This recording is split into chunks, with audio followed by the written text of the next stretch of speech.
Récemment, à travers un décret, le président de la transition, le colonel Mamadi Doumbouya, a procédé à la dissolution du bataillon de la sécurité présidentielle BSP, une situation qui a suscité plusieurs spéculations dans la cité.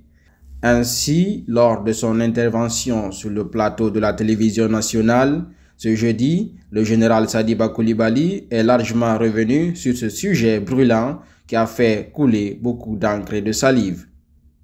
En effet, le chef d'état-major de l'armée a précisé que cette dissolution n'était qu'une simple formalité administrative. Avant tout, il a tenu à rappeler l'historique de cette unité. Vous me permettrez, malgré le temps limité, de faire un peu l'historique de cette situation. Allez-y. Vous savez, au temps du feu président, le général Lansana Conté, l'unité qui assurait sa sécurité, sa protection s'appelait le bataillon autonome de la sécurité présidentielle. À sa mort en 2008, les nouvelles autorités du pays, à leur tête le capitaine Moussa Dadisque, ils ont créé ce qu'on a appelé le régiment commando, qui a remplacé cette unité, le bataillon autonome de la sécurité présidentielle. Quand le général Sekouba aussi a pris les rênes du pays, il a redéployé ce régiment commando à Samouroya pour constituer ce qu'on a appelé le bataillon spécial des commandos en attente, dans le cadre de la force africaine en attente. Ensuite, après l'arrivée du professeur Alpha Condé au pouvoir, il rappelle que le bataillon de la sécurité présidentielle a été créé pour assurer la sécurité du président. Après l'investiture du président, le professeur Alpha Condé en 2011, le bataillon de la sécurité présidentielle a été créé. Donc, c'est ce bataillon qui a assuré sa sécurité jusqu'au 5 septembre 2021. À partir du 5 septembre 2021, les missions de protection du président sont révolues au groupement des forces spéciales. Cependant, Général Sadiba indique que depuis le 5 septembre 2021, le BSP n'avait plus de mission officielle et ses membres avaient été déployés dans d'autres unités. Le bataillon de la sécurité présidentielle qui n'avait plus de mission officielle a été cantonné au kilomètre 36.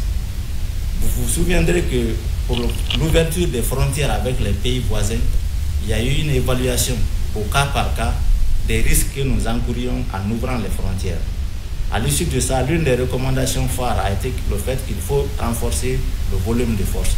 C'est pendant ce temps que les éléments qui constituaient le BSP ont été déployés le long des frontières et dans certaines unités. Par conséquent, le général Sadiba Coulibaly a souligné que la dissolution du bataillon de la sécurité présidentielle était donc une mesure nécessaire pour régulariser la situation administrative et mettre fin à une unité qui n'existait plus dans les faits. Donc, quasiment depuis cette date, c'est une unité qui n'existait plus dans les faits. Mais administrativement, vous savez tous, en vertu du parallélisme des formes, seul un décret peut abroger un décret. Oui. Le décret qui a mis le BSP en place n'était pas du tout rapporté jusqu'à date. Et les unités qui se trouvent dans d'autres unités continuent toujours à être administrativement listées, labellées sous le titre de BSP. Donc il était temps de mettre fin à cette situation. C'est pourquoi ce décret a été pris. C'est tout simplement dans le cadre d'une régularisation administrative. Il faut surtout préciser que l'unité qui assure la sécurité du président de la transition est le groupement des forces spéciales.